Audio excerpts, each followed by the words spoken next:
자, 이제부터는 인공지능.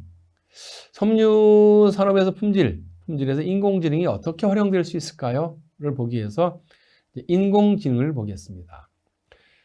보시는 화면에는 알파고와 이세돌의 바둑을 두는 장면이 나왔었습니다. 대한민국 또는 대한민국 사람들이 인공지능이 뭔지는 잘 몰라도 이때 알파고와 이세돌의 이 바둑, 이 이야기는 많이들 알고 계셔요. 그래서 이제 어찌 대다수 국민들에게 인공지능이라고 하는 것을 이제 알려준 중요한 장면 중에 하나였습니다. 그럼 우리는 여기서 이거 알 수 있겠네요. 인공지능 중에 하나가 알파고이고, 이 인공지능이 하는 것 중에 하나가 뭡니까? 바둑. 이것이 인공지능의 역할 중에 하나네요. 인공지능의 활용 방법 중에 하나네요. 자, 인공지능은 이렇게 보시면 되겠네요. 첫 번째, 기계가 경험을 통한 학습하고 새로운 내용에 따라 기존 지식을 조정하면서 결과적으로 사람과 같은 방식으로 과제를 수행, 즉 일할 수 있는 이런 거를 해주는 것이 인공지능입니다. 어떤 때 많이 활용할까요? 크게 두 가지 볼게요. 앞에 화면에서 보셨다시피 바둑, 체스, 장기 이런 거. 그 다음 자율주행 자동차 등등 이렇게. 자, 그런데 그 바둑이라든지 그죠? 예, 체스, 예, 장기 이런 예를 들었지만 요것은 조금 더 발달되면 어떤 거로 갈 수 있을까요? 예, 가령 군대와 군대가 전략을 싸운다든지 또는 기업이 경쟁 전략을 하는 거라든지 등등도 할 수 있겠네요. 자율주행 자동차의 기술이나 자동 로봇이나 그렇죠? 오늘 이전의 로봇은 대다수가 지능이 없는 로봇이 대부분이죠. 지능이 있다고는 하지만 지능이라기보다는 뭐랄까 수치 제어가 이 NC도 CNC 정도의 그죠? 프로그래밍 된 정도의 움직임을 할 수 있는 로봇이지만 인공지능이 가미된 로봇이라면 좀 더 과거의 로봇보다 훨씬 더 잘된 로봇이 있을 것 같아요. 그래서 인공지능이 활용된 사례는 크게 보면 여러 가지가 있지만 크게 보면 바둑이라든지 체스 이런 분야, 그다음에 자율주행 자동차, 인공지능 로봇 등등이 활용되는 분야입니다. 자, 이런 기술들을 통해서 대량의 데이터를 처리하고 데이터 패턴 인식 그렇게 해서 특정한 과제를 수행하도록 컴퓨터를 훈련할 수 있습니다. 자, 이런 특정한 패턴들을 인식하면 어떤 게 좋을까요? 예를 들어서 기후 변화를 예측한다든지 또는 데이터를 분석을 통해서 사고를 예측한다든지 그럴 수 있지 않을까요? 사람에게 이제 어떤 사람의 데이터, 혈압, 맥박, 또는 등등 이런 데이터들을 집계해보고 이런 사람이 이런 정도의 상태이면 어디가 아플 수 있다는 이런 예측 가능한 경우, 이런 경우가 이제 인공지능의 어떤 활용 범위 또 활용 방법입니다. 자, 인공지능의 개념, 또 인공지능의 연구적인 측면을 보겠습니다. 서울대학교 장병탁 교수께서 이렇게 정의하셨어요.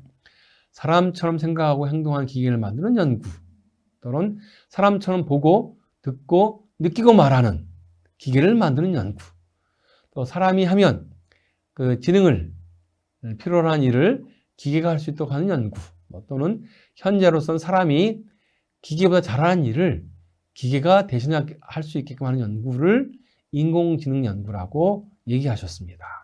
자, 이번에는 이제 딥러닝이 무엇인지, 그리고 우리 인공지능과 딥러닝에 대해 살펴보겠습니다. 딥러닝, 예.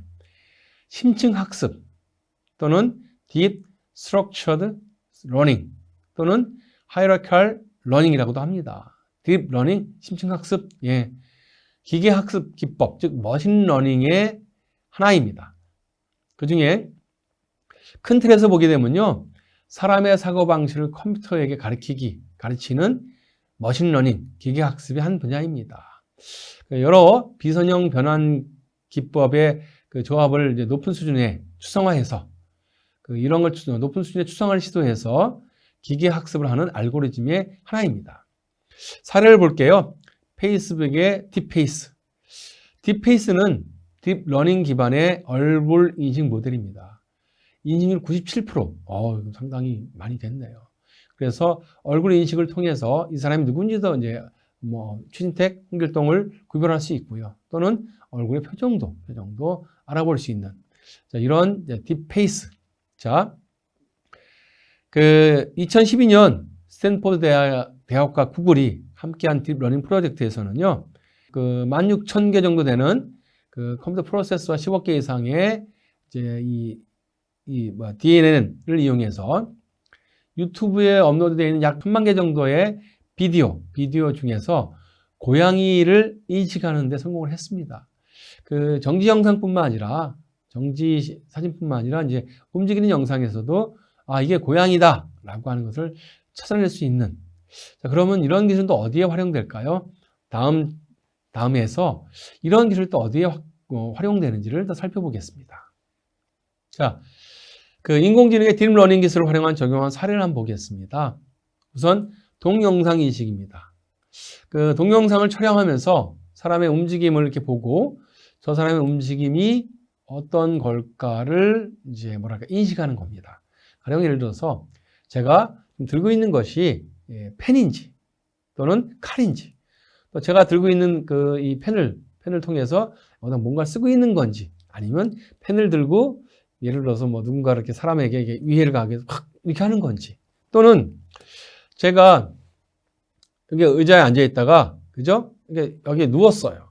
그런데 그 행동이 내가 이제 어떤 여러분에게 강의를 하기 위해서 자, 여러분 이런 사례가 있습니다. 그래서 사례를 보여주게 눕는 건지, 아니면 제가 갑자기 픽해서 쓰러져 가지고 하는 건지, 그런 것을 인식할 수 있다면 어떤 분야에 활용될 수 있을까요? 예를 한번 들어보겠습니다. 요즘 방범용 CCTV가 이 좋은 긍정적인 측면의 역할을 많이 하기도 하죠. 절도범이라든지 또 이렇게 등등 이 범죄를 줄이는데 많은 역할을 하기도 합니다. 또 범죄를 예방하는 데도 많이 효과가 있기도 하고요. 자, 그런데 CCTV는 사후예요. 그죠? 촬영된 영상을 나중에 보고 이 사람이 어디로 걸어가네, 이 사람이 무슨 행동을 했네. 하지만 만약에 CCTV를 여러 대 설치해 놨다면 그것을 이제 사람이 보고 모니터링, 감시하기에는 너무 좀 이게 역부족입니다. 왜냐하면 만약에 지금 제 앞에 CCTV 화면이 한 10개쯤, 20개쯤 있어요. 그죠? 10개, 20개를 동시에 볼 수 있을까요? 쉽지 않죠? 어렵죠? 그러다 보면 어느 순간 CCTV에서는 잠깐 사고가 나더라도 제가 못 보는 수가 있습니다. 그런데 그러니까 인공지능의 딥러닝의 동영상 인식 기능이 있다면, 가령 예를 들어서 제가 어떤 사람이 누군가의 핸드백을 확 낚아채가는 장면을, 그런데 그 낚아채가는 장면이 이상이 있음을 인공지능이 인식할 수 있다면, 그 순간 삑 하고 경보를 울려준다면 그런데 활용될 수 있겠네요. 자, 그 다음은 이제 비전 검사입니다. 비전 검사. 이제 대형 마트라든지 이런 데서 지금의 방법은 바코드를 이용해서 물건의 바코드를 띡 인식해서 이 물건이 어떤 물건, 그래서 이 물건의 가격이 무슨 물건이고 가격이 얼마이고 계산을 합니다. 바코드 찍는 것도 좀 귀찮을 때가 있죠. 만약에 이 딥러닝을 활용한 이미지 인식 기술이 잘 돼서 컨베이어 벨트에 딱 이렇게 물건만 얹어 놓으면 촬영해서 이게 무슨 물건이야, 이걸 인식할 수 있다면 어떻습니까? 딱 인식할 수 있다면 훨씬 계산 속도가 빠를 겁니다.